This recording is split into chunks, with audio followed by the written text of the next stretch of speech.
Deflected, intercepted.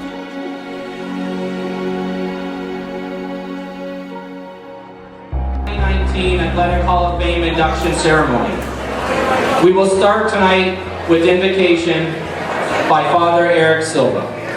Lord knows my athletic abilities did not get me on the stage, so thank God he called me to the priesthood. And the Father, and the Son, and the Holy Spirit. Amen. Heavenly Father, we give you thanks and praise this day for the gift of our lives, the gift of our faith, and the gift of this community. We thank you for the lives and the examples of all the many individuals, those whom we honor this evening, that their example of virtue, of kindness, generosity, and great friendship has made this community what it is.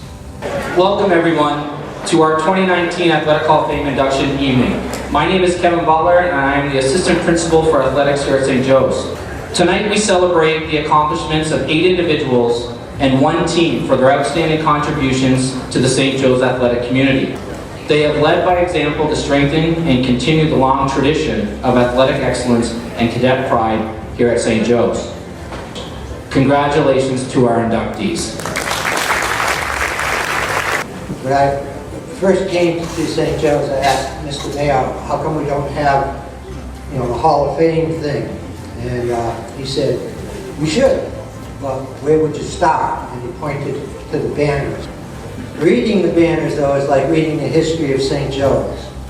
I know it irks Vito for me to say that, but the winningest coach in Connecticut is Mr. Dean's volleyball team.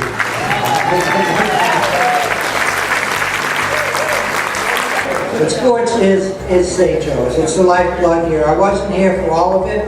There are a couple of people being celebrated tonight that are special to me because they taught me a lot about St. Joe's. So congrats to you all. You have made St. Joe's a great school. We thank you, and we promise you we will play it forward. Godspeed. Wow. It is great to be back on the East Coast in Connecticut at St. Joseph High School in this gymnasium to receive this honor. I am filled with gratitude.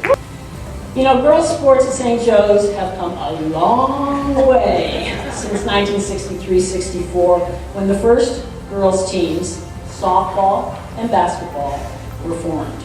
It wasn't ideal, but it was what we knew. And we knew we loved to play.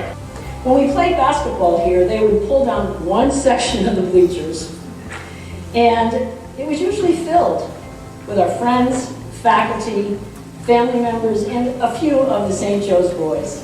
Today, in the era of the WNBA, the rules and our uniforms seem rather quaint. We've been called pioneers, but in retrospect, it didn't feel that way. It was exciting to compete. We loved the game, and we came to play with a small but vocal community of supporters. It was a pleasure and a privilege to play sports for St. Joe's. It's my hope that the foundation we created way back in the 60s, in some way, some small way, contributed to the amazing successes that followed, and that foundation will be remembered as part of the glorious athletic history here at St. Joe's. Thank you so much. Although I can recall certain of my individual swims, most of my memories of swimming at St. Joe's revolved around the team. For example, the evening of February 22nd, 1980, you all remember where you were, right? I do. I was in Mark Rossi's basement with a bunch of the swim team. We were getting ready for our NBA conference meet the following day and some insignificant Olympic hockey game that was about to be played that night. At the conclusion of that Miracle on Ice game, the team talked about how we needed our own miracle the next day to take down the evil empire known as Fairfield Prep. Somehow we pulled off the gag. My brother Mike, Jeff Forrester, Chris Price, and I pulled off a stunning defeat of Prep in the medley relay, dethroning the Kings and setting a new conference and school record in the process.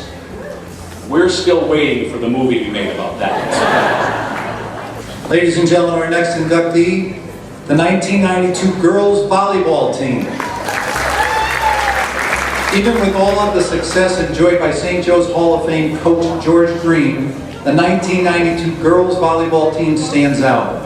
This team captured their second consecutive Class M state title, compiling an amazing 2-year record of 44-0. Fueled by not being ranked #1 at the conclusion of 1991 season, the 1992 team finished as the #1 ranked volleyball team in Connecticut. This close-knit group finished the season with an exciting win over Foreign in a match Coach George Green described as the most exciting and dramatic match I have ever seen. The 1992 girls volleyball team.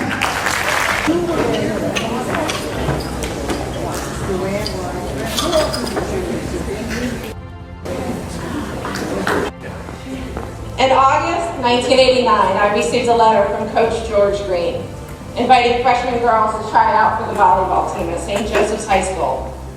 Before then, volleyball was something I played over the monkey bars at Longbrook Park. I had never formally played before, which later Coach Green said was a good thing, because he didn't have to break any bad habits. I'm sure many of my teammates here tonight can also remember that letter. I'm so happy that our team is here sharing this together and that our entire team is being inducted into the Hall of Fame. Together we accomplished an amazing record. 3 or 4 years we were state champions and went out on top, #1 in the state. Volleyball has been a part of me ever since then, and it always will be. It has opened up so many opportunities. The opportunity to be part of a team, work together, earn a scholarship, travel, experience the excitement of victory, and feel the support and energy from family and friends. As I receive this award tonight, it is an award I share with so many. I also think that Coach Green might hold the record for inductions into the St. Joseph's Hall of Fame. This is his 5th team being inducted. At some point they may think about renaming it. Congratulations to my fellow inductees, and especially the 1992 varsity girls volleyball team. Thanks, Tommy. My point guard who has been throwing me assists since we were 13 years old. Who knew 36 years later he would throw a pass for this assist? First and foremost, I would like to thank God, who without him none of this would be possible. I would like to congratulate all the other recipients of this prestigious nomination and award. I am honored to be in the company of so many great athletes and people. I came to St. Joe's a bright-eyed kid from the east side of Bridgeport and left here well-educated, well-rounded, and successful young man. I achieved this through hard work, dedication, and all the love and support I received from my family, coaches, teachers, friends, and teammates. I remember walking into this very gym and seeing the banners hanging from the walls as a 14-year-old kid. I knew they represented greatness. I realized that at that moment I wanted to be a part of that greatness. Now as I walk into this gym as an adult, I am proud that I've become part of those walls I saw 35 years ago. A part of the team that had contributed to the rich St. Joseph heritage. Thank you to the St. Joseph community, the Hall of Fame committee, and everyone in my family who are able to attend this evening. Thank you, and good night. I'm pulling in tonight to the St. Joseph's campus here. It really brought back some memories. Shot me right back to 1980, when I was a wide-eyed kid standing here, nervous and excited to start my journey at St. Joe's. You know, when I hear words like pride and honor, respect, commitment, hard work, understanding, faith, and love, I really think of St. Joe's. And, you know, being here today, receiving this award really made me think back to my time at St. Joe's. And, you know, it's a great time to be here. You know, you're learning and you're getting taught things, and you know, you're trying to understand if it really resonates. You know, it made me think about where I am today in my life. Coach Luch, he had more faith and believed in me more than I could ever believe in myself. Before the first game of my sophomore year, Luch told me I'd be catching against the top-ranked team in the state in West Haven. And my brother, Nick, who's also a Hall of Fame inductee and had signed a letter of intent to pitch and catch at Auburn, he'd be the starting pitcher. To say the least, I was scared to death. But that game and Coach Luch's faith in me set the path for the rest of my high school and college baseball career, because I knew that if I allowed one pass ball or screwed up in any way behind the plate. My brother, he killed me. After surviving that game against the top team in the state and the intimidation of catching my older brother, I knew I could catch anywhere, and that led me to Providence College Baseball and a Big East Championship. Thanks, Coach Bush. And I want to talk about what I think was important to my dad. My dad started coaching